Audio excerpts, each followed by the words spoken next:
je vous le dirai. Je C'est suis bon, prêt. nous sommes en direct. Voilà. On va laisser les auditeurs s'installer tranquillement. Je vais leur faire un petit message de bienvenue comme d'habitude. Voilà. Parfait. Alors, je m'adresse à nos auditeurs qui nous rejoignent progressivement. Je vous dis bonsoir à tous. Bienvenue dans cette émission. Voilà. Installez-vous. Bonsoir à Donc, toutes et à voilà, tous. bonsoir Claude Janvier. Merci d'être présent ce soir pour cette émission qui est consacrée à votre parcours, où on va évoquer notamment la crise sanitaire. Alors derrière moi, j'ai l'ouvrage que vous avez écrit avec Jean-Louis Zambert qui s'appelle Le virus et le président. Alors quand j'en ai parlé à nos auditeurs, il y a une petite, entre guillemets, blagounette qu'ils m'ont faite. Parce qu'ils m'ont dit oui, mais il s'est trompé, il y a une faute d'orthographe. C'est pas E-E-T, c'est E-S-T. Oui, Voilà. Donc on oui. aura l'occasion d'en reparler, forcément On me avec l'a souvent l'actualité. dit, celle-là. Oui, oui. On me l'a Voilà. souvent sorti, celle-là. Voilà. Donc nos auditeurs s'installent. Donc bonsoir à Mireille, Patricia, Francine, Chacha, les fidèles, hein, Intissa. Merci déjà d'être fidèles pour cette, je crois, 14e émission désormais, voire presque 15e depuis 2 mois. Donc les choses sont allées assez vite. Je le redis pour nos auditeurs, merci, que je ne suis pas journaliste, que je ne suis pas scientifique, que en fait je suis rien de ce qu'on pourrait imaginer sur les plateaux télé ou voilà. Par contre, je suis un citoyen, on va dire, engagé en tant qu'auteur également, puisque à la base je lutte contre le harcèlement à l'école. Mais durant la crise sanitaire, beaucoup de personnalités sont, on va dire, sorties un petit peu du chapeau en quelque sorte. Et j'ai découvert Claude Janvier durant cette crise sanitaire, notamment via François et d'autres médias plus ou moins indépendants. Et j'ai souhaité inviter Claude Janvier ce soir, puisque Le virus et le président, donc, que j'ai derrière moi, est un ouvrage que je conseille à tout le monde, que j'ai découvert donc, avec certaines thématiques. Alors, je me permets de citer les chapitres dont vous faites référence. Alors déjà, le macronavirus, voilà. La mort programmée sur ordonnance, donc ça, on pourra parler aussi notamment de ce qui s'est passé dans les EHPAD, dans les hôpitaux, le Rivotril, etc. Pour votre santé, plantez des tulipes, voilà. On a aussi un chapitre consacré au camouflage, un autre sur 11 400 milliards en secret, voilà. On a le tableau de chasse des assassins financiers, un autre chapitre sur les écrasés, et enfin un chapitre sur le guerrier, les endetteurs et les payeurs. Donc c'est un livre qui est très complet. Quand je l'ai lu, déjà j'ai appris pas mal de choses, j'ai réappris pas mal de choses, et finalement, encore aujourd'hui, j'allais dire, ce livre est toujours d'actualité et se complète avec d'autres ouvrages, sachant que de l'autre côté, je me suis permis de reprendre notamment l'ouvrage de Pierre Hillard, des origines du mondialisme à la grande réinitialisation. Alors, ouvrage assez technique quand même, faut s'accrocher, hein, ça ne se lit pas comme un roman. Et un autre qui me paraît aussi très pertinent sur la santé en bande organisée aussi. Voilà, je pourrais reprendre d'autres ouvrages, mais voilà, j'en ai sélectionné quelques-uns. Et avant de parler vraiment de l'ouvrage en tant que tel, Monsieur Janvier, je voudrais déjà connaître votre parcours avant cette crise sanitaire, parce que forcément, il y a eu un avant et un après. Donc, est-ce que vous pouvez nous résumer un petit peu votre carrière? Ah, écoutez, c'est simple. J'ai toujours été rebelle, moi, et ça me vient depuis, alors vite fait, depuis 1974, en fait, donc ça date pas d'hier, j'avais 20 ans à l'époque, hein. Et j'ai fait mon service militaire à Tahiti. Alors au départ, je trouvais ça sympa, Tahiti. Je me dis, bon, 20 ans, le sable chaud, les vainés, les palmiers, ouais, le top. Et il y avait juste un petit détail, entre guillemets, le mot détail, c'est les essais nucléaires, donc la bombe atomique qui pétait, pardon, chaque année là-bas. Donc, au-dessus de l'atoll de Mururoa, enfin au-dessus puis en dessous. Et donc, en 74, en réalité, on a été confronté sans le savoir à un tir raté, 160 000 personnes contaminées, moi aussi, hein, bref, parce que le nuage radioactif, au lieu de se disperser dans la stratosphère, est retombé, erreur des météorologues, est retombé sur Tahiti et tout l'archipel des Tuamotu.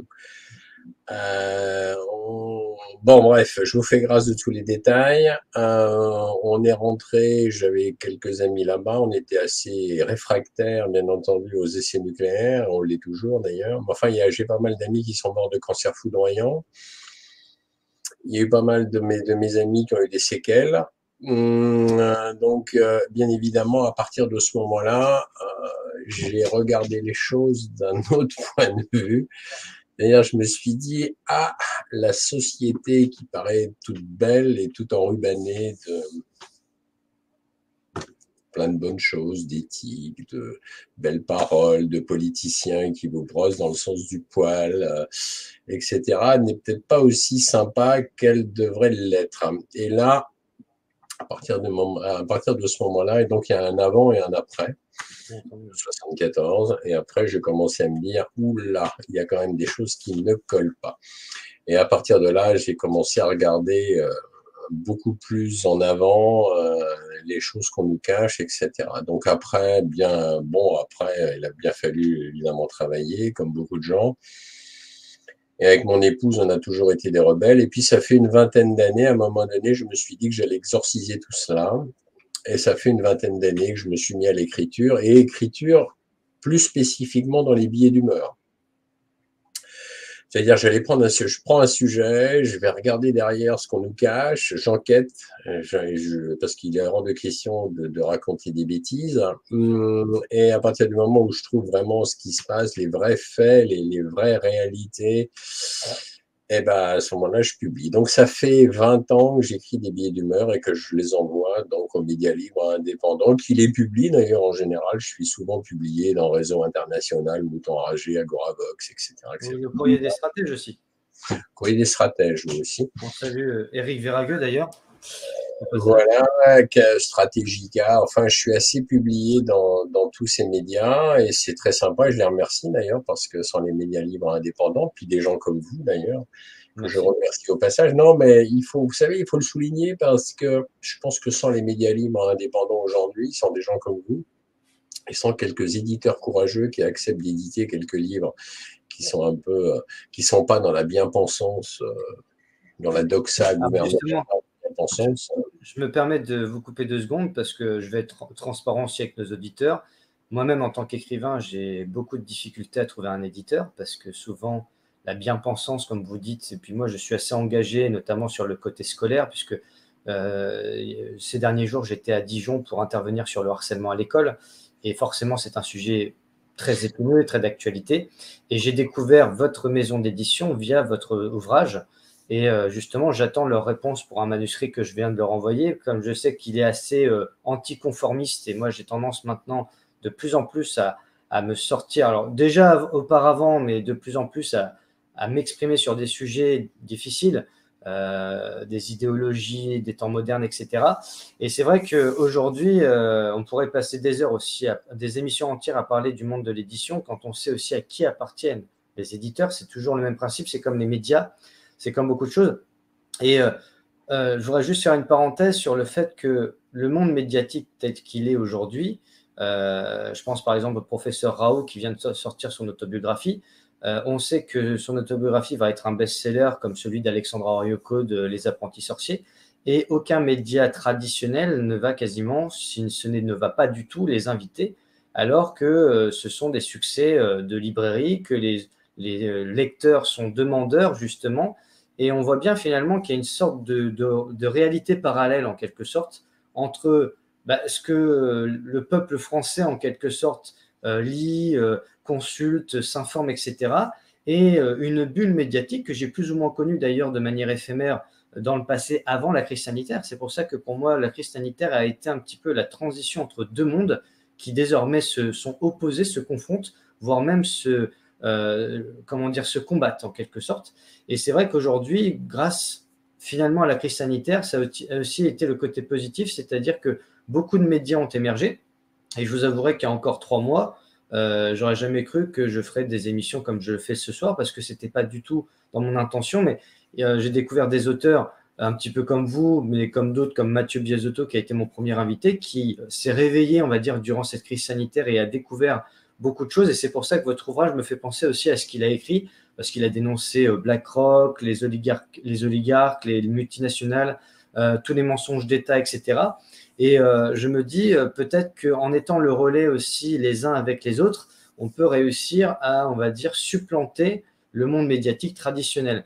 Et c'est vrai qu'aujourd'hui, ben, moi, ce qui m'intéresse beaucoup, c'est de donner aussi la parole à des gens qu'on ne voit pas, qu'on voit très peu. Et c'est aussi les bienfaits des réseaux sociaux quand on les utilise de manière, on va dire, positive.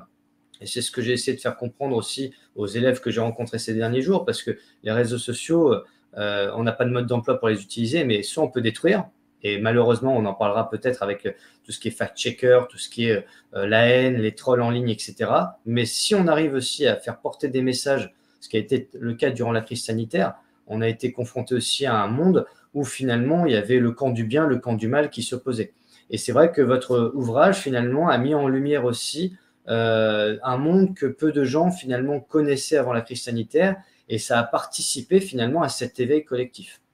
Voilà. Ok. Alors, donc oui, alors voilà, donc où je me dis, hein, où j'en suis, et ben alors voilà, donc et puis ça fait une dizaine d'années en fait où j'ai rencontré donc Jean-Louis Zambert, mon complice et co-auteur, Qu'on salue. qui a 50 ans de journalisme et d'investigation derrière lui.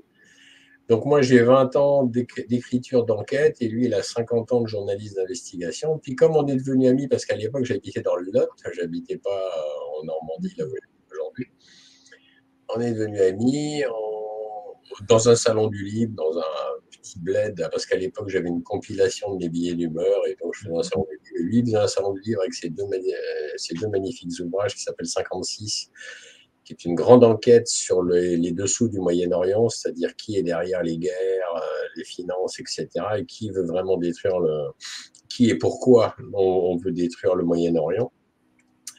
Et donc, on s'est rencontrés, on est devenus amis. Et puis en 2019, alors là, je vais parler donc de ce livre, on a décidé ensemble, lui et moi, d'écrire donc, de faire une grande enquête en fait, en mettant en exergue où nous en sommes aujourd'hui actuellement en France au niveau industriel, social, culturel et dans le domaine de la santé publique en France.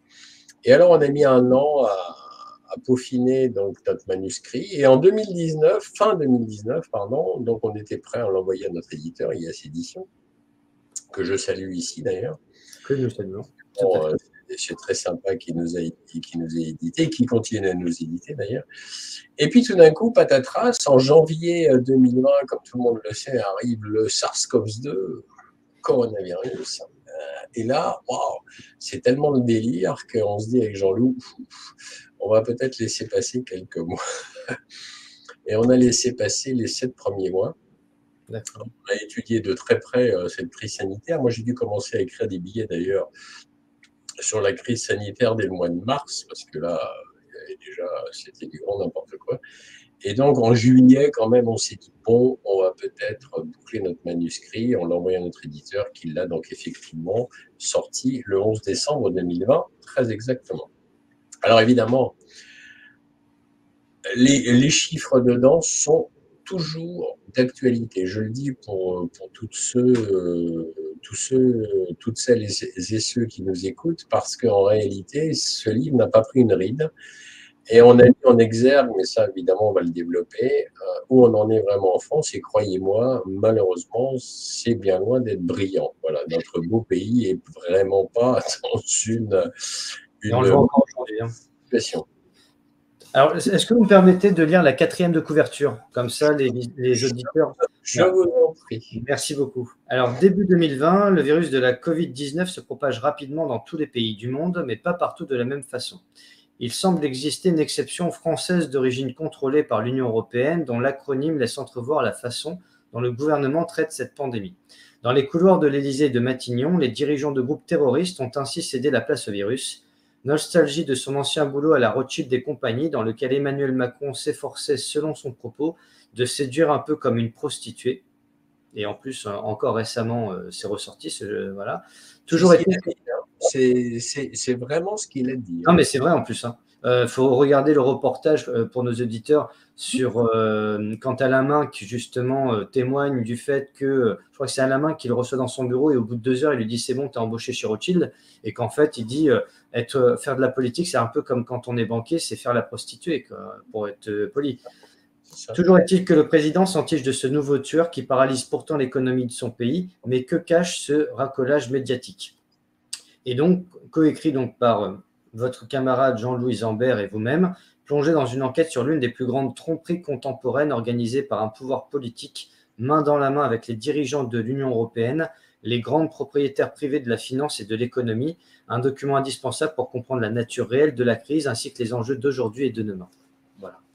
Tout est dit.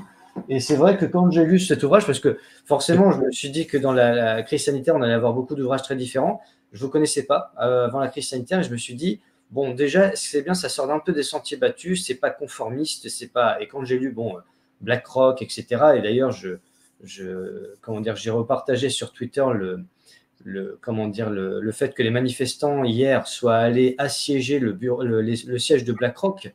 Voilà, donc là, on est en train de. La réforme des retraites, bon, c'est un des sujets majeurs du moment, mais ça vient de très loin. Déjà, les gilets jaunes, etc. Ce qui est bien dans ce livre, c'est que vous parlez aussi de la situation de la France avant la crise sanitaire. Le fait que déjà la désindustrialisation programmée depuis très longtemps.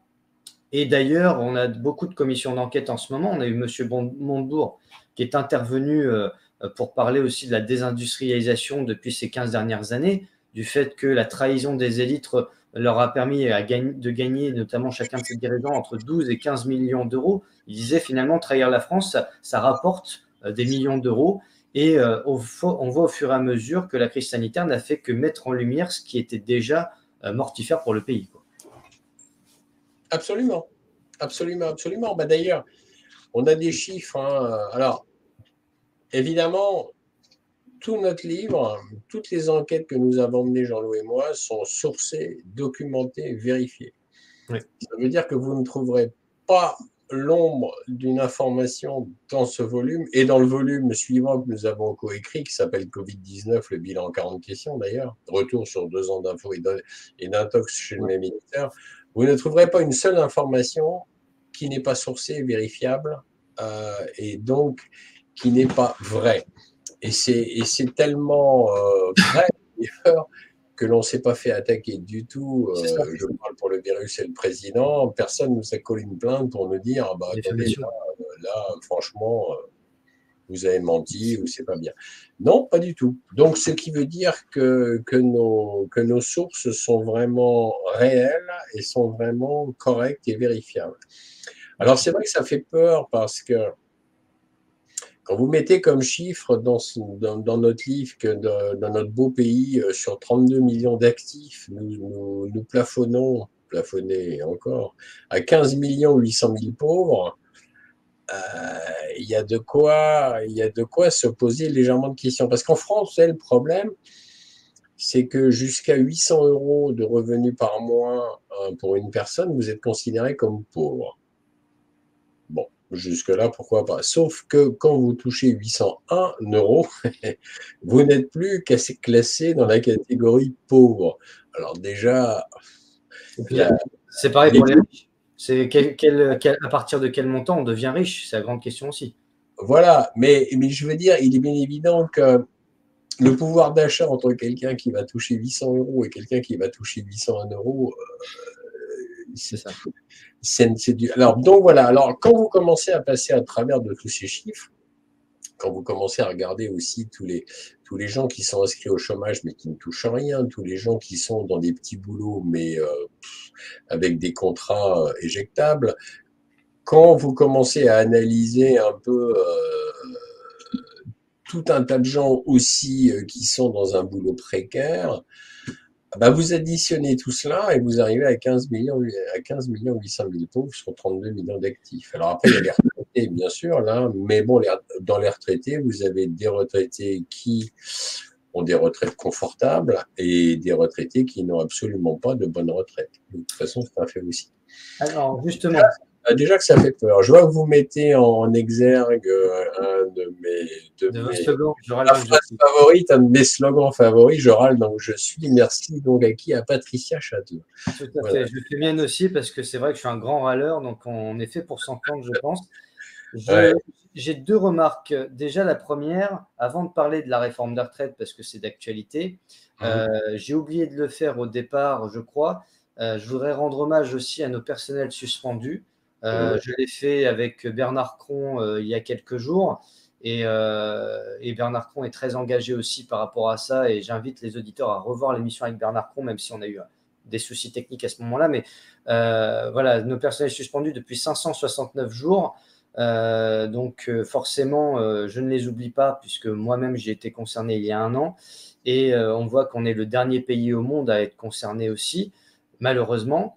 Et je voudrais aussi remercier une nouvelle fois, je l'ai fait sur les réseaux sociaux aujourd'hui, tous les manifestants du monde entier, que ce soit devant les ambassades de France, en Grèce ou ailleurs, mais aussi nos voisins belges, et je sais qu'ils sont nombreux à nous suivre sur les réseaux sociaux. Certains d'entre eux, d'ailleurs, sont venus manifester en France pour être solidaires des manifestants français, de la retraite, etc. Et voilà, c'était pour faire un remerciement. Et je voulais vous demander, Claude, par rapport aux 11 400 milliards que vous mettez dans votre ouvrage, si vous pouvez nous rappeler à quoi correspond ce montant exactement. Le montant des. Les Qu'est-ce que vous avez 11 400 milliards, ça fait partie du chapitre 5. Voilà, je vais le retrouver. Voilà, pour nos auditeurs, parce que c'est un chiffre qui me parlait. Et justement, ça commence avec: que se passe-t-il vraiment dans les entreprises pour lesquelles, au mois d'avril 2020, le ministre de l'économie prévoyait faillite et licenciements faussement attribués au moins pour partie à la Covid-19? Difficile de le savoir exactement, d'autant que tout est prévu pour écarter les salariés de l'information sur les données de l'entreprise. Alors justement, euh, par rapport à tout cela, on voit qu'il y a déjà le principe d'écarter un petit peu des affaires qui pourraient susciter l'intérêt d'investigateurs patentés. Et justement, vous parlez aussi du fait qu'au prétexte de protéger les entreprises qu'ils dirigent des dangers de l'intelligence économique de concurrents, ils cherchaient en réalité à réduire les possibilités d'intervention, syndicats de salariés, organisations professionnelles, enquêteurs de services économiques et fiscaux, journalistes élus, etc., dans la gestion des entreprises. Comment pourrait-il en être autrement alors que les grandes sociétés, à commencer par les banques, comptent des milliers de structures implantées dans les places offshore qui leur permettent d'éviter l'impôt et de détourner une grande partie des bénéfices réalisés par les entreprises? Quelques rares élus communistes et les républicains, tels Gilles Carré de LR, et même des inspecteurs de services administratifs, se heurtèrent au mur du silence et des difficultés incroyables avec des directions administratives et financières de sociétés du CAC 40, alors qu'ils enquêtaient sur l'impôt payé par ces sociétés, leur organisation d'entreprise ou leur place dans l'économie française. Alors justement, ça c'est dans le chapitre des... Voilà, ça me remet le contexte, parce que c'est Voilà. vrai qu'il faudra des chiffres, j'en ai plein la tête, mais oui, ça me remet le contexte. Bah oui, de toute façon, on a mis en exergue que déjà, à l'arrivée de ce providentiel virus a masqué, a permis de dédouaner notre gouvernement en disant la crise économique industrielle, c'est pas de notre faute, hein, c'est la faute du coronavirus. Et ceci dit, il y a toujours, depuis quand même quelques décennies, parce que c'est pas arrivé avec Emmanuel Macron, hein, les grands dirigeants, les grands PDG des grandes sociétés du CAC 40 touchent quand même chaque année plus de 200 milliards de cadeaux fiscaux. Ça se subdivise en exonération fiscale, en subvention publique et en crédit d'impôt, le fameux CICE. Donc, ça, il n'y a pas beaucoup de gens qui le savent. Il y a tous les ans 200 milliards de cadeaux fiscaux qui vont aux entreprises du CAC 40. Il faut le savoir. Alors aujourd'hui, C'est la fortune de Bernard Arnault chaque année, en fait. bah voilà, alors après, tout le flonflon qui existe en nous disant oui, les grands PDG, bah mon Dieu, ils font beaucoup de choses. Ils donnent de l'emploi. En fait, ils font pas grand-chose. Ils délocalisent leur société, enfin, leur filiale dès qu'ils peuvent pour aller payer moins cher en employant des gens à l'autre bout de la planète qui sont payés comme au Bangladesh, comme les femmes au Bangladesh sont payées 50 centimes d'euros de l'heure, 50 centimes de dollars, pardon, de l'heure, pour fabriquer par exemple des portables dernier cri ou peu importe quoi, et des baskets, super baskets, vendues à 1000 euros la paire de baskets en Europe et aux États-Unis, alors que là-bas, les femmes qui travaillent au Bangladesh, elles travaillent pour 50 centimes de dollars par heure. Donc moi, tous ces grands PDG me donnent plutôt des boutons. Bien sûr. Donc, ils n'hésitent pas à délocaliser des entreprises, à en fermer certaines, du moment que eux et leurs actionnaires touchent un pognon de dingue. Parce que c'est toujours pareil, ces gens-là raisonnent uniquement en bénéfices engrangés, ils raisonnent pas du tout en bien-être social, ni au bien-être des travailleurs, ni à une entreprise qui pourrait être prospère par justement un bon produit qu'elle va fabriquer. On est vraiment dans un délire industriel et économique, mais qui n'est pas que français. C'est-à-dire que malheureusement, ça touche aujourd'hui, mais on va en parler tout à l'heure, je pense, ça touche la planète entière quasiment, puisque aujourd'hui, on en est dans des monstruosités financières qui ont pignon sur rue, comme BlackRock, comme Vanguard, comme State Street, oui, tout à fait. etc. Donc voilà quoi. Mais donc oui, effectivement, là on a parlé pas mal dans notre ouvrage de cela. On a parlé aussi des assassins financiers parce que c'est très facile pour des banquiers et tout de dire aux entreprises, et là je prends les petites entreprises et les moyennes, on va vous prêter ceci, cela, puis tout d'un coup. Vous savez, récemment j'ai rencontré un entrepreneur. D'ailleurs, un ami, il a une entreprise quand même de 250 salariés, c'est quand même une moyenne PME. Et là, il a eu des prêts garantis par l'État pendant la crise Covid, parce que, évidemment, pendant la crise Covid, ça a été quand même tout un cinéma quand même pour certaines entreprises d'arriver à survivre, alors que lui, il n'était pas du tout dans la restauration, mais il était dans des pièces pour les Airbus et tout ça, et à un moment donné, comme tous les avions étaient cloués au sol, lui, il s'est retrouvé avec une entreprise, bon voilà. Donc, il a eu des prêts garantis par l'État, sauf qu'au début, les prêts garantis par l'État, ça devait être sur 10-12 ans le remboursement. Et puis là, depuis que la crise Covid est quasiment terminée, non, le remboursement, c'est sur 2-3 ans. Ah oui. Ouais. Et il a eu combien de prêts? Il m'a pas dit, mais en gros, c'est pas 10 000 euros. Donc là, et là, ça devient très problématique parce que, vous savez, une entreprise, vous ne pouvez pas dégager comme ça.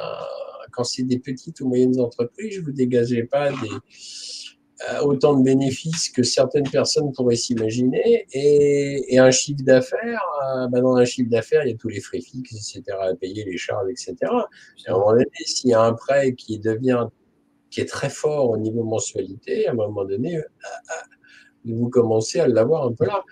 Donc voilà, et là on est vraiment dans un problème. Donc, mais ce problème, il date déjà d'avant, parce que avant cette histoire de prêt garanti par l'État, il y avait autre chose, etc. Donc de toute façon, il y a un pilonnage, et ça on le met en exergue dans cet ouvrage, il y a un pilonnage systématique des pays de l'Europe par Bruxelles, Bruxelles étant sous le joug américain.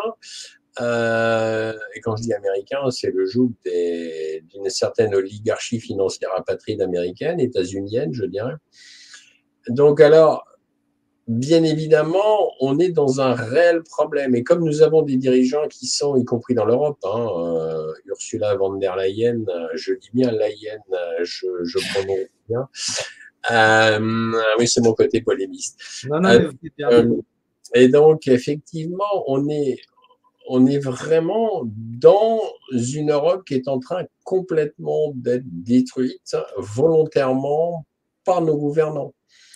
Mais alors, c'est vrai que depuis Sarkozy, ça s'est accéléré, c'est-à-dire jusqu'à Jacques Chirac, bon, ma foi, on avait des présidents atlantistes, sauf le général de Gaulle, qui était non atlantiste, tous les autres ont été des atlantistes, mais disons que ça a pris Ouais. un tourbillon plus vers le bas depuis Sarko. Sarko, il faut quand même pas oublier, le bon Sarkozy nous a quand même trahis avec le traité de Lisbonne en 2005. Il a assassiné Kadhafi, détruit la Libye.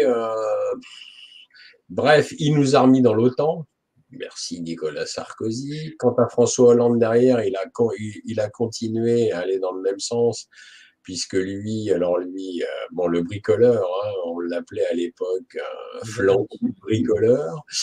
Mais enfin bon, il bricolait, mais n'empêche qu'il a entériné toutes les mesures que Sarko avait faites. Et puis là, nous avons abouti à Emmanuel Macron, qui lui, c'est le pompon. C'est le pompon. Si on fait la liste un petit peu de tout ce qu'il a fait. Là, vous avez de quoi faire 15 ouvrages comme ça après. Hein? Vous avez de quoi faire des ouvrages après, hein, avec ça. Oui, on peut faire au moins 15 ouvrages, mais c'est là qu'on se rend compte quand même de la décadence et du pilonnage systématique de l'Europe et de la France, surtout de la France aussi, parce qu'il fallait tuer la France. Ça, je parle au niveau des États-Unis. Il faut tuer la France. Il faut tuer la France. Assassin financier. J'aime bien le chapitre 6, parce qu'en fait, il suit ce que vous venez de dire. Alors, sur Sarkozy, moi, je n'oublie pas justement le traité de Lisbonne, tout à fait. Je n'oublie pas aussi cette fameuse phrase qu'il disait nous irons tous vers le nouvel ordre mondial et personne ne pourra nous en empêcher. Discours du 14 juillet, je crois, 2009, si je ne dis pas de bêtises. Ça doit être ça, ouais. Voilà. De mémoire, ça doit être ça, parce que ça m'a. Enfin, avec le recul, quand on voit Davos et compagnie, on comprend mieux. François Hollande qui s'est fait piéger par 2 hackers russes, c'est passé sur Sud Radio, je crois, ce matin ou hier, je ne sais plus, par rapport aux accords de Minsk, qui en fait, ils balancent le fait que tout a été fait pour armer l'Ukraine, pour ensuite provoquer la Russie. Donc là, on est en train de faire exploser le système. Et ensuite, forcément Macron, alors j'adore le début du chapitre qui dit « Les Français qui ont voté en mai 2017 pour Emmanuel Macron auraient dû réviser l'histoire romaine ». En effet, la Rome antique a eu son Macron, ouais, avec Quintus Naevius Sutorius Macro. Voilà. Et par contre, je voudrais citer un passage, parce que ça, on en a encore parlé en manifestation l'autre jour. Beaucoup de Français ont oublié le jour du 3 janvier 1973, la loi dite Rothschild, du nom de la banque dont était issu M. Georges Pompidou, tout à fait, sachant que Macron se revendique souvent un croisement entre Pompidou et Giscard. Souvent, il y a un côté giscardo-rocardien, je crois qu'il disait, parce qu'il était aussi proche de Michel Rocard, et qui a ouvert les portes de cette financiarisation de l'économie. Depuis cette loi, l'État passe par le système des banques privées pour financer son endettement, mais surtout, il n'est plus maître de sa monnaie. Voilà. Et n'oubliez pas que Macron est issu de Rothschild. Donc, c'est la dégringolade masquée, mais bien réelle, qui continue depuis le tout début des années 70. On peut même dire que, moi, j'ai souvent tendance à le dire, et je passe pour un réac pour ça, même un facho, que je dis que de toute façon, mai 68 a été le début du déclin de la France. Et on voit que la plupart des 68ards qui ont participé à cette pseudo-révolution organisée par des réseaux secrets, finalement, ce sont des bourgeois aujourd'hui qui votent Macron. Donc, voilà, c'est l'inversion totale, en réalité. Et donc, finalement, on se demande si aujourd'hui, l'année 2023 n'est pas une forme de 1968 à l'envers, où finalement, les gens prennent conscience que depuis plus de 50 ans, la France est en stade de décadence avancé. D'ailleurs, on est la risée du monde entier. C'est pour ça aussi que je remercie tous les manifestants du monde entier qui se rendent compte que même quand les médias dénoncent la France, ce n'est pas le peuple qu'ils dénoncent, ce sont les dirigeants. Donc, ils font la distinction entre le peuple et ceux qui les représentent. Et en général, ce sont le président, la première ministre, certains ministres qui font la une de certains magazines, parfois un peu particuliers. Et donc, forcément, ils distinguent entre les deux. Et ce qui est assez intéressant, c'est lorsque vous dites leur objectif. Alors déjà, vous citez leurs sous-fifres politiciens, militaires, propagandistes, etc., s'activent et entérinent leurs orientations et décisions dans les réunions tenues à huis clos. Et après, vous parlez notamment des conférences et organisations patronales qui se regroupent avec le croisement d'agendas des clubs et de réseaux d'influence, comme le club de Bilderberg, créé en 1954 par la CIA, le service secret britannique MI6, le forum de Davos, le G7, et autres structures telles que les boîtes à penser, les think tanks, dont les généreux donateurs sont souvent des sociétés transnationales états-uniennes, avec pour objectif la survie du capitalisme et de l'US Imperium en crise. Et là, finalement, depuis la dissolution de l'Union soviétique en décembre 91, le monde connaît un développement de la guerre sous toutes ses formes. Et tout ce qu'on connaît avec le conflit en Ukraine, et encore aujourd'hui avec le chef de l'État en Chine, avec l'humiliation que fait subir la Chine à l'Union européenne via von der Leyen et Macron, avec les petites postures, etc. C'est exactement ce qu'a subi Macron avec Poutine il y a quelques mois, enfin il y a un an juste avant le conflit. Donc on retrouve en fait, on a l'impression que depuis décembre 91, le conflit continue, une forme de guerre froide qui ne s'est jamais arrêtée en réalité.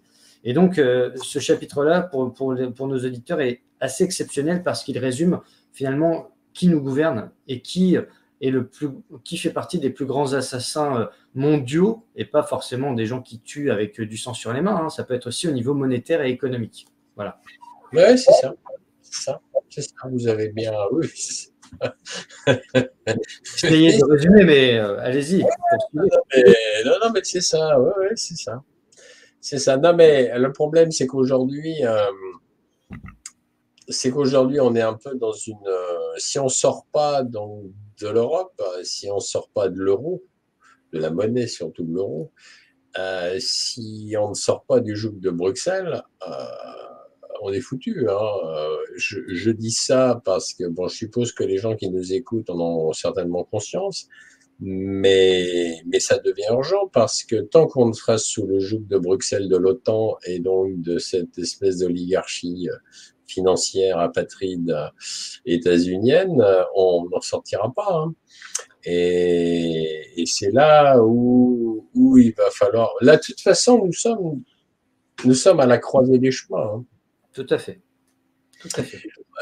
Entre maintenant et 2025, il va se passer soit une victoire du monde unipolaire voulue par les Américains et ses vassaux, c'est-à-dire l'Europe, le Japon, Israël et les pays du Commonwealth, enfin anciennement du Commonwealth comme l'Australie et la Nouvelle-Zélande, soit c'est la victoire des BRICS avec Russie, Chine, l'Iran et l'Arabie Saoudite aussi qui seraient confiés. Iran, Syrie, etc., etc.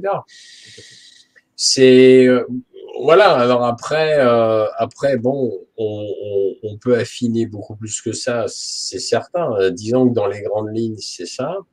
D'un côté, nous avons donc cette espèce d'oligarchie états-unienne qui, eux, sont de toute façon colonisatrices, c'est-à-dire que pour eux, c'est on pille, on engrange, on pille, on engrange, on pille, on engrange, peu importe la souffrance des peuples.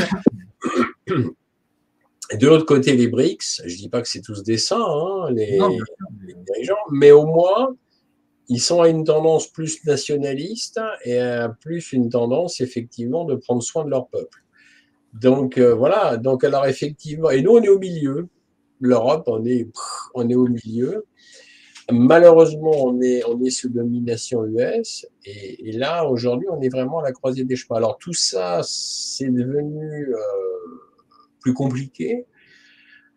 Depuis quelques décennies, et tout à l'heure on en parlait, tous les deux, c'est BlackRock, c'est Vanguard, c'est State Street, c'est-à-dire que depuis quelques décennies, on est dans une explosion de géants financiers qui aujourd'hui pose un réel problème parce que, alors effectivement, on en parle un peu dans notre livre, mais je veux dire aujourd'hui, ça pose encore plus de problèmes parce que ce qu'il faut comprendre, c'est que BlackRock, aujourd'hui, BlackRock est actionnaire, quasiment BlackRock contrôle tous les médias américains. Déjà, il faut le savoir. BlackRock contrôle pratiquement toutes les entreprises américaines cotées en bourse. Il y a eu un super reportage de Arte sur BlackRock il y a 2 ans, je crois, qui disait qu'il pesait à peu près 20 000 milliards de dollars, donc c'est 7 fois notre dette publique. C'est ça. En 2028, ils vont posséder la quasi-totalité de toutes les entreprises planétaires. Parce qu'en fait, ce que beaucoup de gens ignorent, c'est que BlackRock, ils n'ont pas besoin d'avoir énormément d'actions dans une entreprise. 5% dans n'importe quelle entreprise, ça suffit. Alors pourquoi ça suffit? Parce que d'une part, dans le droit américain, qui n'est pas le même que le droit français, 5%, ils ont un droit de veto comme n'importe quel actionnaire. En droit français, c'est un peu différent. 5% ne vous permet pas d'être majoritaire. Mais, ce qu'il faut comprendre, et c'est là où c'est intéressant, c'est que, imaginons par exemple que BlackRock est actionnaire, imaginons, d'une de nos entreprises du CAC 40, peu importe laquelle, à 5%. Bien. Imaginons maintenant une réunion du conseil d'administration de la dite entreprise. Si le PDG de la dite entreprise dit voilà, nos buts et objectifs, ça va être bla, bla, bla. Si le responsable, le ou la responsable de BlackRock présent dans le conseil d'administration, lui, a des ordres pour dire attendez, vos buts et vos objectifs, nous ne sommes pas en accord avec ça, ça et ça. C'est très simple. Le deal, il reste simple. Le PDG de l'entreprise, soit il s'entête et il dit bah, vous êtes gentil, BlackRock, mais moi j'ai quand même envie que d'aller là-bas. À ce moment-là, le responsable de BlackRock dit vous voulez pas nous écouter? Ok, nous on retire nos capitaux. Retirant nos capitaux, c'est pas 10 000 euros, ça se chiffre en millions d'euros ou en millions de dollars. Et à ce moment-là, l'entreprise va vaciller. Bien sûr qu'elle va vaciller parce que vous pouvez pas retirer innocemment des millions de dollars ou des millions d'euros d'une entreprise sans que la structure de cette entreprise ne vacille pas. Il y a un effondrement de ses actions, enfin, etc. C'est une chaîne sans fin. Donc, voilà comment BlackRock tient toutes les entreprises dans lesquelles ils sont actionnaires. Il faut le savoir. Après, si vous le permettez, BlackRock, ce qu'il faut comprendre aussi, c'est aujourd'hui, c'est hormis l'énorme puissance financière, c'est aujourd'hui, c'est aussi 5000 ordinateurs montés en réseau, gérés par 2900 employés de BlackRock dans des lieux, ils sont pas tous au même endroit, dans des lieux tenus secrets, qui apparemment se situerait au bord du fleuve Mississippi ou Missouri, je ne me rappelle plus lequel très exactement, refroidi. Mississippi. Ouais, je pense que c'est le Mississippi. Et voilà, et ces 5000 ordinateurs font la pluie et le beau temps sur les marchés financiers. Ce qui veut dire qu'aujourd'hui, pour ceux qui se diraient, tiens, je vais me lancer dans le trading, alors aujourd'hui, je dis, bah, attention, parce que le trading à l'ancienne, vous pouviez analyser une société, se dire, tiens, le produit de sa société me va bien, je vais acheter des actions parce que je crois en elles, les actions vont monter, etc., parce que le produit est bon. Ça, c'était l'analyse fondamentale des entreprises à l'ancienne, mais qui aujourd'hui n'a plus cours, parce qu'aujourd'hui, les ordinateurs de BlackRock font la pluie et le beau temps sur les bourses internationales, c'est-à-dire ils écrèment. Ce sont des robots, ça écrème toutes les montées, toutes les petites descentes, tac, tac, tac, tac. Donc, avec les milliards qu'ils ont derrière, ils écrèment. Donc, ça veut dire que dès qu'il y a une petite hausse, clac, clac, clac, clac. Alors, comme il y a des milliards derrière, ça vous fait des augmentations incroyables.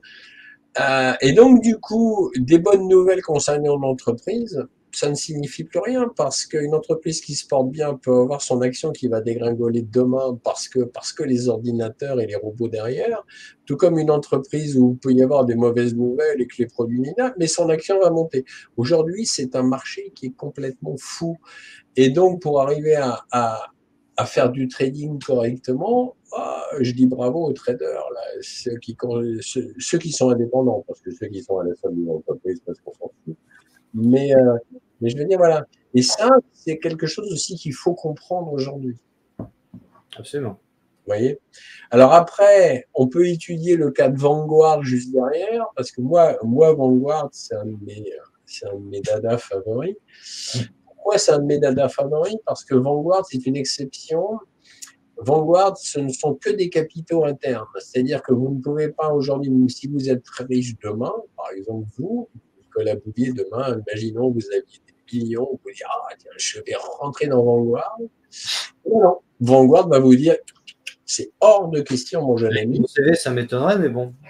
Voilà, non, mais c'est hors de question parce que ce sont des capitaux internes. Ce qu'il faut comprendre, c'est qu'au-delà de la façade qu'on peut trouver sur Wikipédia de Vanguard, où il y a un PDG, un conseil d'administration, des gens parfaitement inconnus du grand public. Je me suis amusé à regarder qui c'était quand même. J'ai regardé un peu leur bio, il y en a une ou deux, je trouvais ça intéressant. Mais bon, passons. Mais ça, ils représentent, ils représentent un certain montant du capital. En revanche, il y a 49,6% des capitaux, personne ne sait à qui c'est. Enfin si, on sait à qui c'est.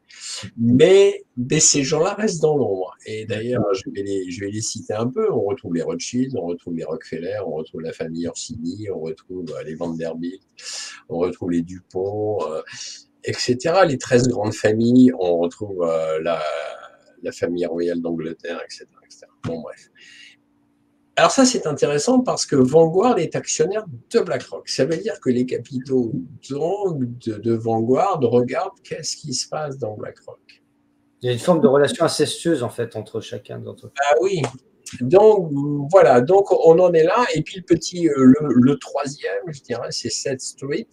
Après, il y en a encore une ou deux, hein, mais je ne vais pas tous les passer en revue. Et Seth Street, lui, il pèse pas lourd. Il pèse que 3200 milliards par an, je crois. Bon, c'est pas grand-chose par rapport aux deux monstres. Mais voilà, non, il faut bien comprendre cela parce que la clé du problème aujourd'hui, elle est là. Et elle est surtout dans Vanguard parce qu'à la limite, BlackRock, oui, d'accord, c'est un hedge fund, c'est des fonds vautours, ils sont là pour piller. Ok, d'ailleurs, ils vont très certainement avec l'accord de notre président chéri, ils vont nous piller nos fonds de retraite. Donc, oui, justement, c'est pour ça que je vous laissais terminer sur BlackRock parce que moi, j'en ai entendu parler il y a 3 4 ans de BlackRock et j'en parlais d'ailleurs avec un ami. Je lui dis, mais quand tu regardes BlackRock, ce qu'ils possèdent, déjà, ils ont des actions dans tous les labos pharmaceutiques. Et donc, la crise sanitaire, voilà, justement, a permis de mettre en avant, de remettre en lumière quelque chose que peu de gens se rappellent. Sans aller jusqu'à Bill Gates, etc., on pourrait en parler des heures aussi, mais entre les médias, entre les labos pharmaceutiques, entre même Amazon, Google, Microsoft, etc., ils possèdent plus d'une cinquantaine, plusieurs dizaines en tout cas d'entreprises. Et donc forcément, quand ils ont des actions un petit peu disséminées comme ça partout, bah, ils ont un pouvoir. Et Macron a donné d'ailleurs la Légion d'honneur à Larry Fink, je crois en 2019.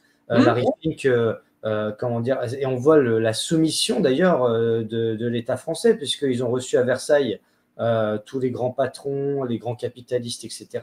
Donc forcément, l'appellation de président des riches n'est pas dénuée de bon sens.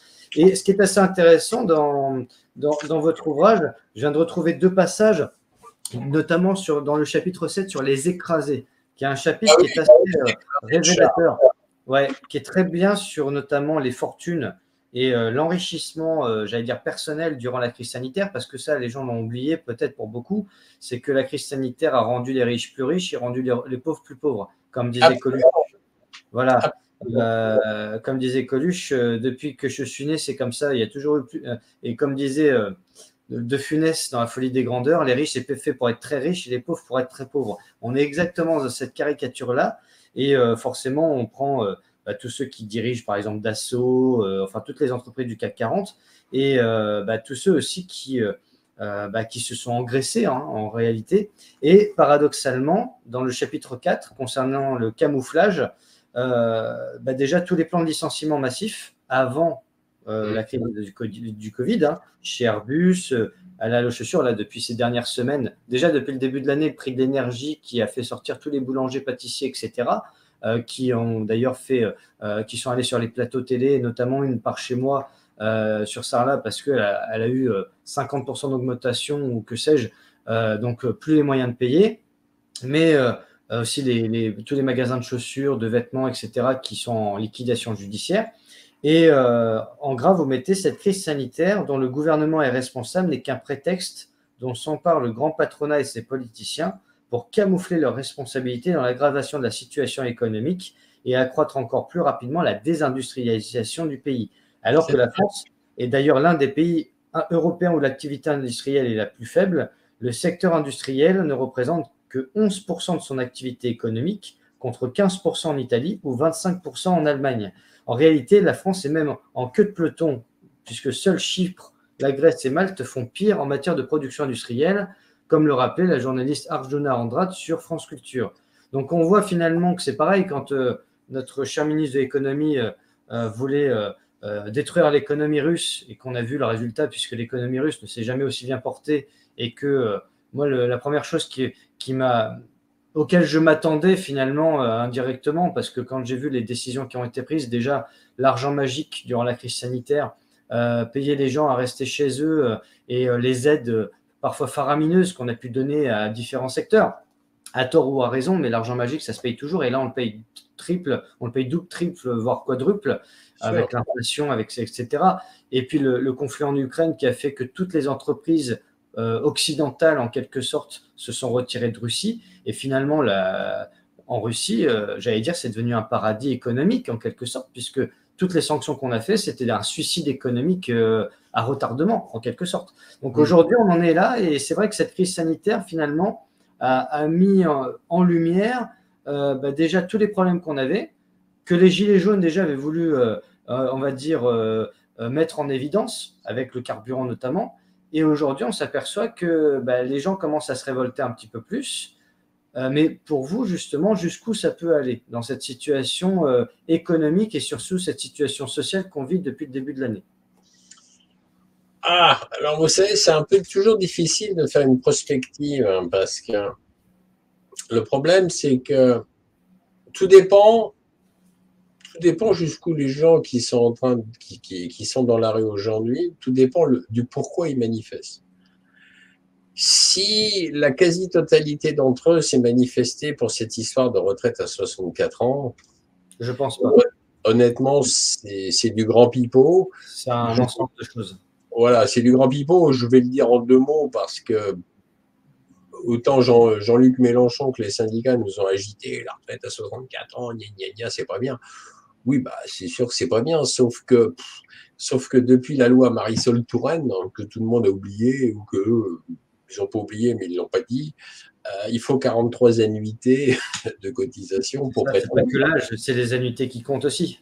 Voilà, pour prétendre à sa retraite à taux plein. Donc 43 annuités, si vous commencez à travailler à 25 ans, bah, vous allez travailler jusqu'à 68 ans pour toucher votre retraite plein pot.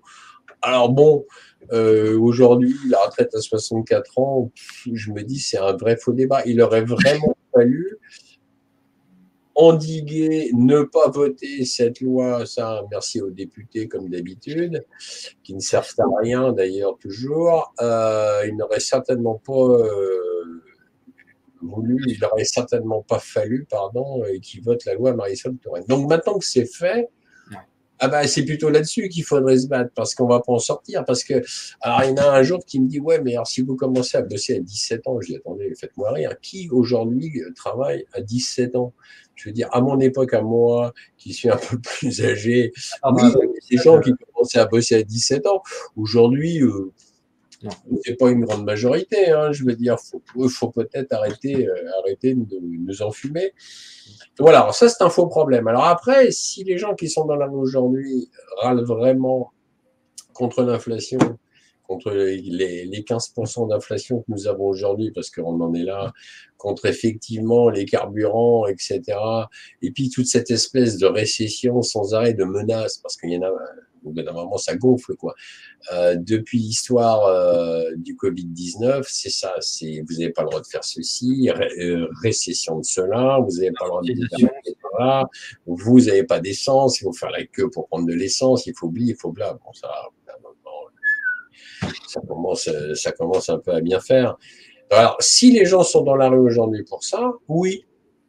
Maintenant, jusqu'où ça peut aller, je sais pas, mais il faut qu'il y ait plus de gens que cela dans la rue, parce que si aujourd'hui, c'est le nombre qu'il y a aujourd'hui, ça n'aboutira à rien du tout. Ça, c'est clair. Moi, ça fait longtemps que je le dis. J'ai pas mal manifesté, hein, et il n'y a pas si longtemps, mon épouse et moi, on allait à Paris à manifester. Ça s'est passé comment d'ailleurs?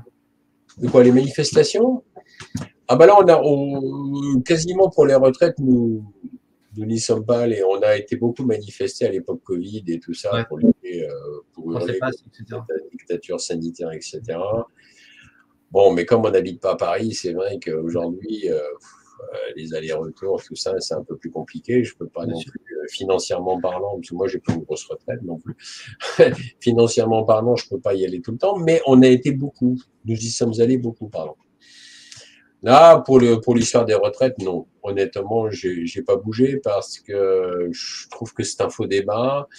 Avec Mélenchon en plus à la tête et puis les syndicats félons, non, alors ça, certainement pas parce que les syndicats sont tout sauf pour le peuple, faut le dire.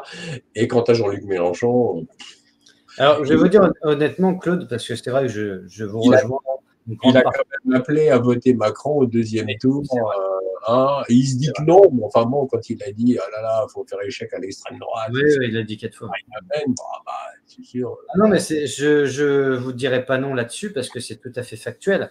Moi, je descends dans la rue, non pas pour parader, etc., parce que je suis pas un manifestant dans l'âme et je passe pas ma vie dans la rue.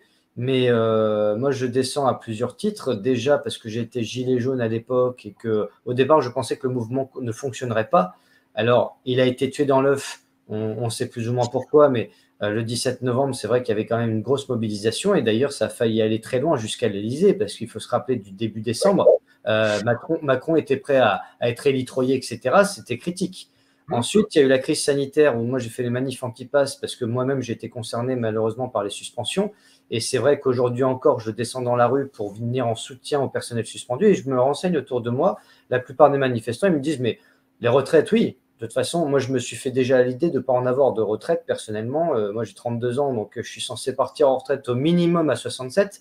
Mais d'ici 35 ans, le monde aura encore changé de manière radicale, peut-être en mieux, peut-être en pire. Mais ça, c'est, je pense, en ce moment que ça se décide progressivement. Et puis, il y a l'inflation, il y a le conflit en Ukraine aussi, parce que je considère qu'on n'a pas à s'ingérer dans les affaires des autres. Et malheureusement, c'est tout le contraire qui se passe, parce que on s'est déjà ingéré dans nos vies pendant la crise sanitaire. On a fait du communisme et du crédit social sans le dire, comment dire, en donnant des injonctions aux gens de recevoir 6 personnes à table au lieu de 7, limite en disant aux gens qu'il fallait porter le masque même pour dormir. On a eu des injonctions à la presque criminelles. Et je vois encore des gens qui portent le masque en voiture ou parfois quand ils sont tout seuls. Donc il y a une sorte de traumatisme qu'on appelle la charte de Biderman, hein, les injonctions d'isolement, etc. La carotte qu'on met si vous faites pas, si vous faites 1,2 km avec l'auto-attestation. On pourra en parler de McKinsey aussi, qui nous a pondu des lois dignes de la science-fiction. Et c'est vrai qu'il y a eu un lavage de cerveau tel que forcément, après cette crise sanitaire, bah, le conflit en Ukraine a pris le relais. Donc il y a eu plusieurs stratégies du choc, comme Naomi Klein le dit dans ses ouvrages.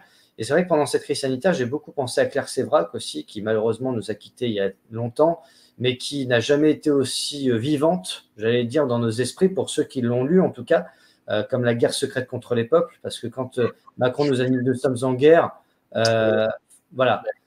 Et c'est vrai que tout ça fait qu'il y a ça boue, et je pense que j'entends de plus en plus parler de démission du chef de l'État, ce qui peut se faire, de destitution, ce qui serait aussi démocratique. Il y a un article 68 qui existe. Et quand je vous écoutais tout à l'heure sur votre position sur l'Union européenne, sur l'OTAN, etc., je retrouvais un certain François Asselineau, finalement, ou plus ou moins un Florian Philippot. Alors, je ne vous demanderai pas vos convictions politiques, bien sûr, mais je retrouve un discours, entre guillemets, qu'on dit souverainiste aujourd'hui et que je partage beaucoup parce que depuis toujours, j'allais dire, même dans l'enfance, moi, dès que j'ai toujours été, on va dire, influencé politiquement, c'est-à-dire que j'ai eu une culture politique très tôt dans ma jeunesse parce que en famille on en parlait, on avait des discours très libres par rapport à ça, des engueulades aussi mémorables. Et c'est vrai que j'ai bercé dans ce milieu-là très tôt et je me suis toujours intéressé à la chose publique. Mais c'est vrai que la trahison de 2005, je ne l'oublierai pas. Et pourtant, je n'avais pas l'âge de voter à l'époque, j'avais 15 ans. Mais je me souviens aussi comment dire, du Brexit et de la façon dont les Anglais ont été malmenés par leurs dirigeants parce ils avaient osé voter pour le Brexit. Et David Cameron, d'ailleurs, ses camarades politiciens lui en ont voulu en disant « tu as osé donner la parole au peuple ». Donc, il y a des choses quand même aberrantes comme ça. Et on sait qu'aujourd'hui, le référendum ne sera plus mis en place, sauf cas exceptionnel, parce qu'on sait très bien que si on faisait un référendum sur les retraites, bah, le système serait hors jeu, que même Macron a avoué à la BBC que s'il y avait eu un référendum sur le Frexit, bah, peut-être que les gens auraient été majoritaires pour dire non, pour dire oui au Frexit. Et on voit aujourd'hui que de plus en plus ce discours souverainiste revient sur le devant de la scène, parce qu'en réalité, même durant la crise Covid, on a parlé de souveraineté économique, industrielle. Alors, souveraineté européenne, là, c'est presque un oxymore, mais voilà, on en est revenu à ça. Et Julius, en commentaire, nous dit la crise a permis aussi d'installer très rapidement l'euro numérique, les passes. Et Christine Lagarde aussi s'est faite piéger par ces deux hackers, justement russes, comme François Hollande, puisqu'elle a avoué que l'euro numérique serait peut-être mis en place dès le 23 octobre de cette année. Et donc, l'argent liquide qui est menacé de disparition dans l'agenda 2030, je ne sais plus si vous en parlez dans votre ouvrage, mais ça fait partie de Davos, comment dire, il y a l'OMS, il y a l'ONU, etc., toutes ces organisations. Et il y a cet agenda 2030 avec la fin de la propriété privée. On en parle de plus en plus, puisque Klaus Schwab évoque cela, quand ce n'est pas le fait de nous faire bouffer des insectes, mais c'est aussi voilà, toutes ces aberrations qui sont, on va dire, discutées entre quelques puissants, quelques influents du monde, et le peuple assiste à ça médusé. Et aujourd'hui, avec les réseaux sociaux, moi, ce qui m'a surpris, c'est que pour la première fois, Davos a été mis en lumière sur les réseaux sociaux. On a vu vraiment le plan des élites, hein, comme par exemple Tony Blair qui dit moi, je suis pour une sorte de carnet de santé numérique où en fait tous les gens du monde entier seraient fichés sur la santé, à savoir s'ils ont été vaccinés ou pas, etc. Et voilà. C'est le cas, hein, je vais vous dire, le passeport numérique européen a été voté par les députés européens, quasiment à l'unanimité, à part quelques députés européens courageux, dont pour la France, dont Virginie Joron pour la France, qui s'est opposée. Oui, tout à fait. Et Michel Rivasi aussi. Donc le problème, c'est que ça a été voté, c'est en cours, hein, c'est en voie, c'est en voie. Alors qu'est-ce qu'il y aura dans ce passeport numérique européen? Ben, chaque personne aura donc dans son smartphone son passeport numérique européen avec sa carte d'identité, son permis de conduire, son passeport, sa photo dans un QR code en filigrane, ses comptes bancaires et ses données de santé, y compris le pass sanitaire, le pass vaccinal, bien sûr. Voir le pass carbone. Voilà, le pass carbone, etc. Y compris ses pathologies. Super. Alors évidemment, le garde-fou n'existe pas, puisque Virginie Joron, d'ailleurs, avait dit, mais attendez, toutes ces informations vont être gérées par qui? Alors, il y en a certains qui vont dire, bah, vous rassurez-vous, ça ne sera pas les GAFAM. Ah, bon, rassurez, ça ne va pas être Google, etc., Amazon, Facebook. Oui, ça va être des sociétés privées. Oh, bah alors ça, c'est très mauvais, parce que si c'est des sociétés privées, n'importe quelle fuite, évidemment, peut arriver. Et à ce moment-là, vos données médicales peuvent très bien se retrouver chez une cabinet d'assurance qui va vous majorer la prime parce qu'elle va vous dire, oh, bah alors vous êtes un peu diabétique. On va peut-être majorer un peu. Et puis tout d'un coup, votre banque, bah attendez, vous avez une petite faiblesse cardiaque. Alors, on va majorer un peu les intérêts. Donc, on est en pleine irréalité. Et puis, l'OMS en a profité du début du conflit russo-ukrainien-otanusien pour signer des accords avec des sociétés privées pour travailler sur le passeport numérique mondial. Donc, c'est complètement dans les starters, tout ça. Alors, il ne faut pas oublier que Bill Gates, ça fait quand même plus de 10 ans qu'il travaille sur des projets de puces qu'on aura sous la peau. Ça existe déjà pour les animaux domestiques, les chiens, etc. Donc, je vois pourquoi ça n'existerait pas bientôt pour les humains. Et après, c'est pratique. Plus de smartphone, vous aurez la puce dans le poignet, et puis pim, pim, pim. Comme ça, quand vous passerez au magasin, une caisse d'un magasin, pim, voilà, votre carte bancaire, elle sera dans votre... Ça a déjà commencé, ça. En Suède. Oui, absolument. Absolument. Mais donc, voilà, nous y sommes. Alors après, on peut me dire, c'est plus pratique qu'un portefeuille avec des papiers. Pas faux. Maintenant, le grand problème, c'est que tout dépend par qui c'est géré, et c'est toujours le même problème. C'est que ça peut être d'un côté une avancée technologique, pourquoi pas, mais de l'autre côté, c'est géré par qui? Et à quelle fin? Et à quelle fin, surtout? Voilà, et puis à quelle fin? Parce que ça rapporte les données. Bah oui, c'est là où le bas blesse, c'est toujours la même histoire. Je sais plus avec qui j'en parlais autrefois, oui, c'est ça.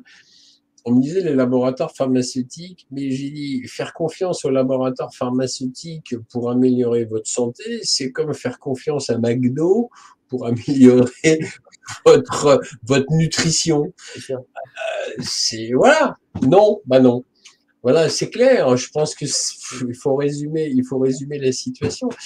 Et alors le problème, c'est que voilà, c'est toujours le même problème. C'est par qui, c'est géré et dans quel but. C'est vrai que toute cette espèce d'oligarchie, on en revient toujours un peu au même. D'ailleurs, entre parenthèses, j'ai un livre là-dessus que j'écris moi, pardon, et qui va sortir normalement au mois de juin. Comment il s'appelle? Bah, j'ai pas encore le titre, mais il va traiter le mondial. Chez IS Éditions aussi?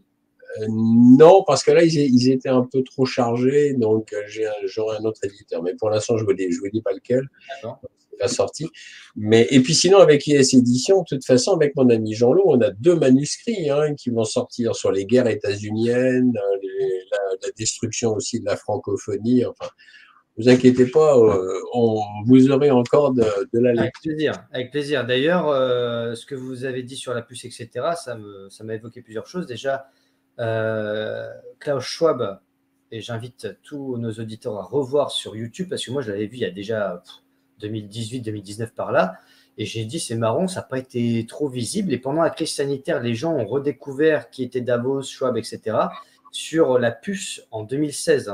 Une interview avec Darius Rochebin, que moi-même j'ai rencontré, puisque j'ai fait la télévision suisse il y a quelques années, et il explique une puce sous la peau. Alors, au départ, ce sont les vêtements qui changent de couleur en fonction de votre humeur, etc. Moi-même, à l'école, j'étais au lycée en 2005, donc il y a 18 ans de cela, on nous disait qu'en 2025, on aurait des vêtements avec la télévision dessus, on pourrait regarder la télé sur un pull, etc., ou que les vêtements changeraient de couleur en fonction de notre humeur ou ce genre de choses, ou même les aliments, parce que c'est pareil, on a eu il y a quelques années, déjà, ça remonte à quelques années, des petits pchits, vous savez, qu'on met sur les aliments avec l'odeur de frites à la place de ce genre de choses. Voilà, ça revient comme ça en mémoire. Et vous parlez de la puce, je voudrais faire un rappel d'un réalisateur américain, d'un producteur qui est malheureusement décédé juste après l'interview justement qu'il avait faite, Aaron Russo, qui avait fait en 2007 une interview où il expliquait qu'il avait rencontré Rockefeller un jour et qu'il disait que Rockefeller avait déjà prévu, donc on est dans les années 90-2000, une puce implantée sous la peau avec notre compte en banque. Et que si jamais on ne se soumettait pas aux diktats, et ça a été un peu le cas en Angleterre durant la crise Covid, parce que des gens qui ne voulaient pas se faire vacciner avaient leur compte en banque bloqué et n'y avaient plus accès, parce que justement, c'était donnant-donnant. Tu as l'injection, et le chantage qu'on a fait aux enfants, c'est pareil. Le chantage qu'on a fait aux seniors, c'est la seule période de l'histoire de l'humanité où on a interdit à des gens d'aller visiter leurs proches qui étaient sur le point de mourir.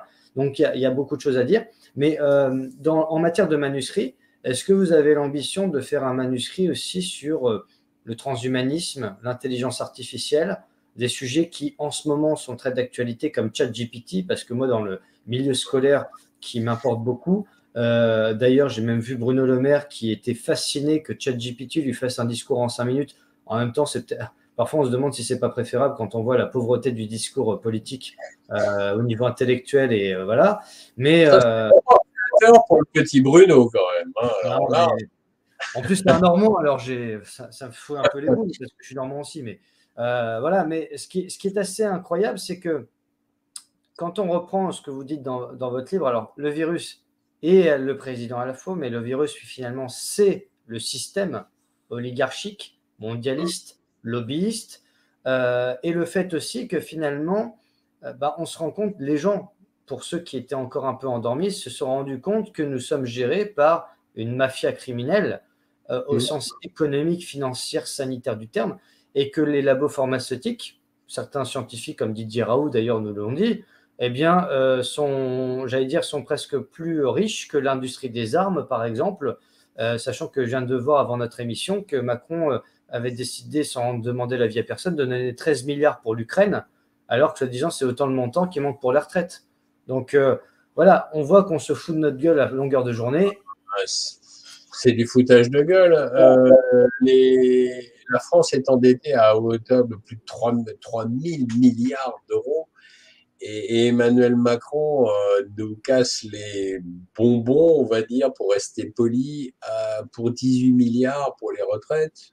Mais attendez, ça va, quoi, c'est bon, quoi. Faut arrêter le cinéma, quoi. Et sur les retraites, vous avez raison, parce que j'ai eu l'occasion de diffuser cette information très largement. J'ai découvert par hasard Gilles Ravaud, un économiste qui est pas d'extrême droite, hein, qui est plutôt communiste, mais qui disait que sous Lionel Jospin, un fonds d'investissement, un fonds de pension exactement de retraite avait été créé, donc il y a 25 ans à peu près, 26 ans, et qu'on était excédentaire de 150 milliards. Donc on peut financer la retraite jusqu'en 2070. J'avais lu ça dans une étude scientifique, je crois, dans une étude sociologique. Et donc, on voit bien que finalement, c'est un prétexte, puisqu'on sait que BlackRock se cache derrière cette réforme, comme l'UE. D'ailleurs, on sait très bien que c'est l'Union européenne qui impose une forme d'unification, d'uniformisation du système de retraite dans tous les pays de l'UE. Et c'est pour ça que beaucoup de gens s'insurgent, parce qu'ils disent, attendez, en Belgique, c'est 67 ans, dans tel pays, c'est 65, etc. Et finalement, on voit qu'il y a une forme de contre-choc, parce que en réalité, beaucoup de pays qui sont à 65, 67 ans, voire presque plus, disent, mais attends, finalement, les Français, ils n'ont pas tort, parce que déjà à 64, ils commencent à râler et puis aller dans la rue, à manifester. Nous, peut-être qu'on n'a pas eu ce courage de dénoncer ça, et on s'est laissé aller progressivement à 62, 64, 67 et voire plus. Et donc, c'est pour ça peut-être aussi que beaucoup de gens nous soutiennent du monde extérieur, de nos voisins, parce qu'ils se disent finalement peut-être que c'est aussi notre heure de revenir sur certains acquis qu'on nous a privés.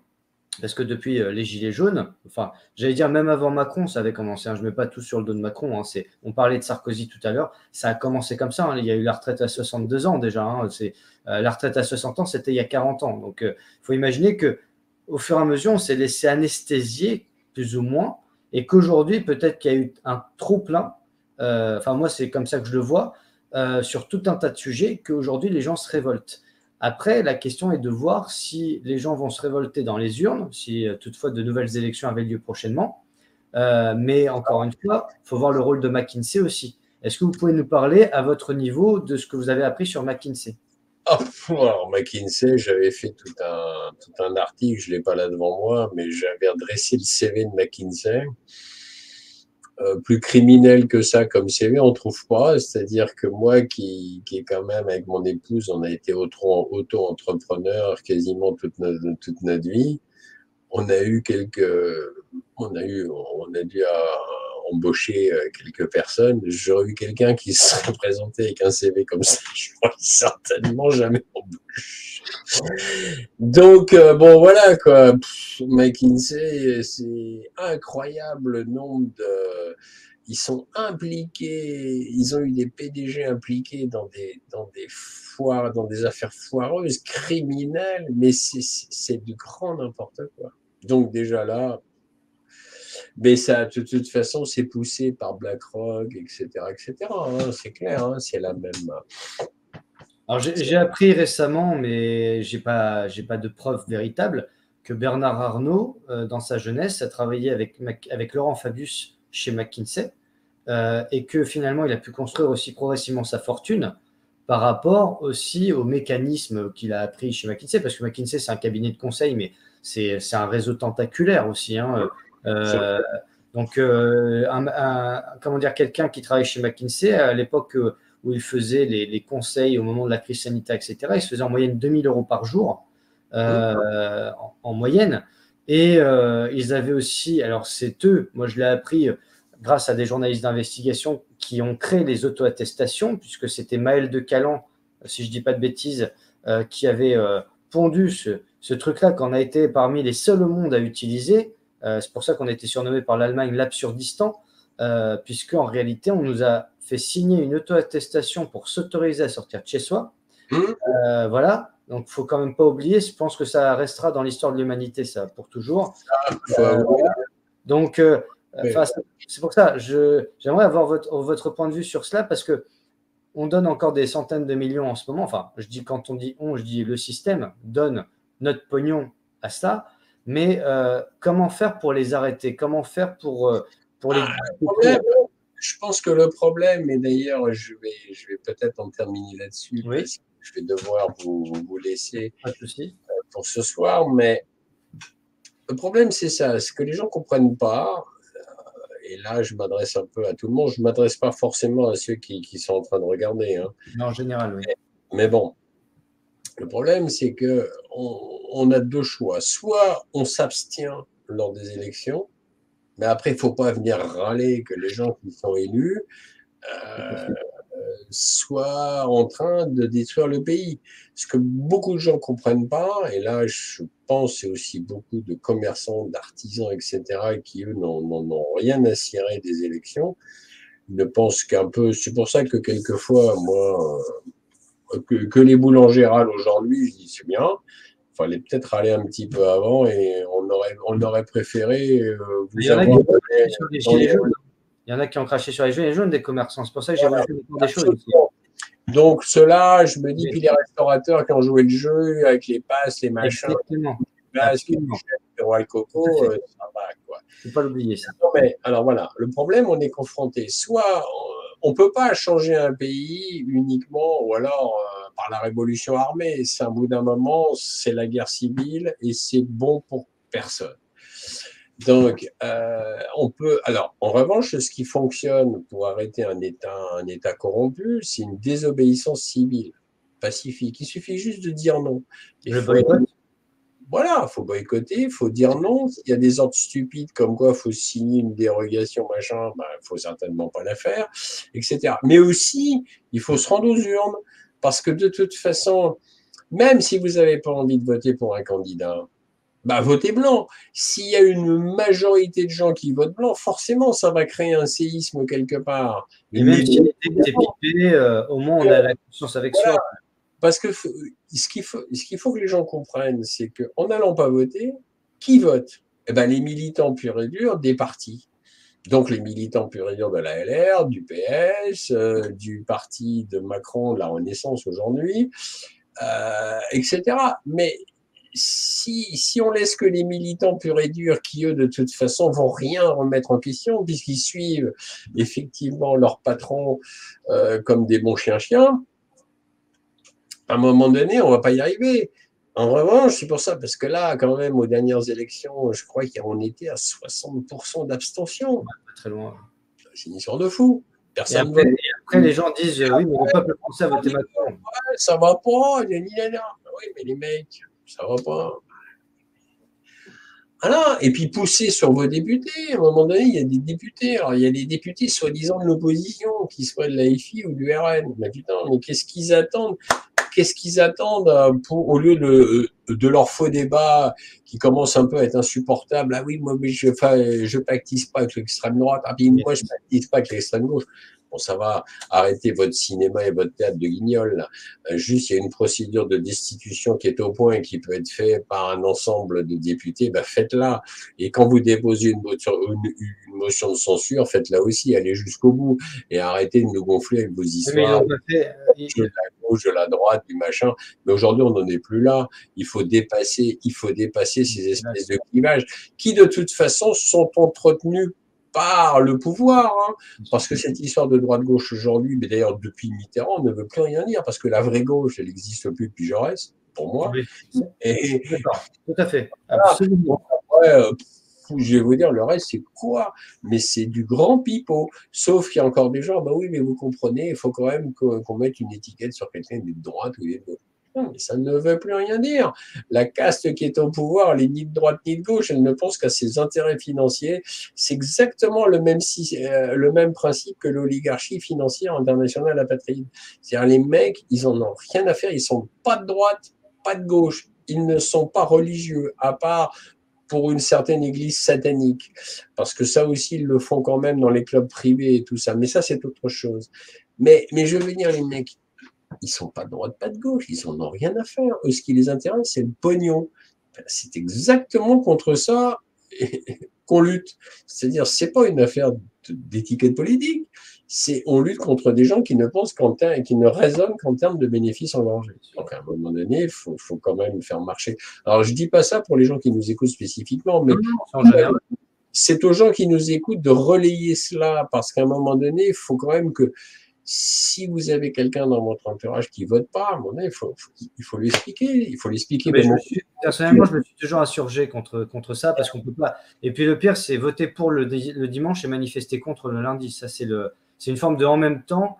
Vous savez, la plupart des manifestants, voilà. Moi, c'est pour ça que je fais la part des choses parce que moi, à titre personnel, sans dire pour qui j'ai voté, etc. Mais je suis pas sadomaso. Je me suis senti plusieurs fois insulté, humilié, les gens qui ne sont rien, les feignants, les cyniques, les assistés.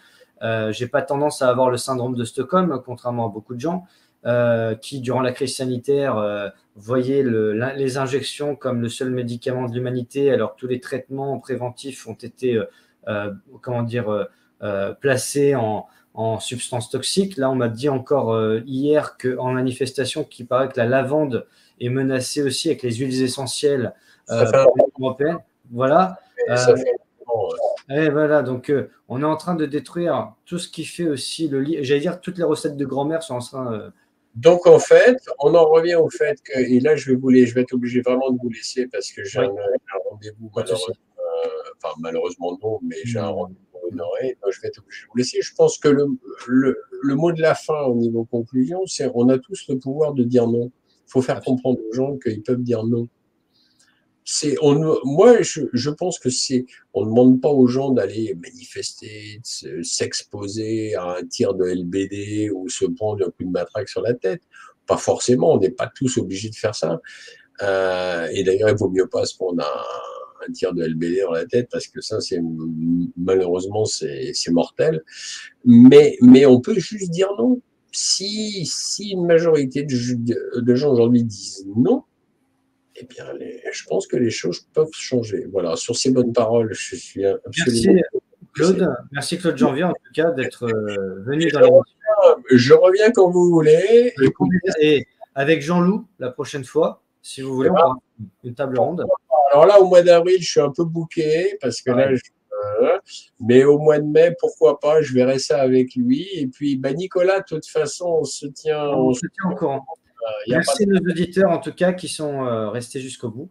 Merci de m'envoyer le lien aussi de votre émission, si ça ne vous ennuie pas, dès que vous l'avez, parce que moi, je vais le ventiler, évidemment, derrière. Avec plaisir. Merci à tous. Bonne soirée.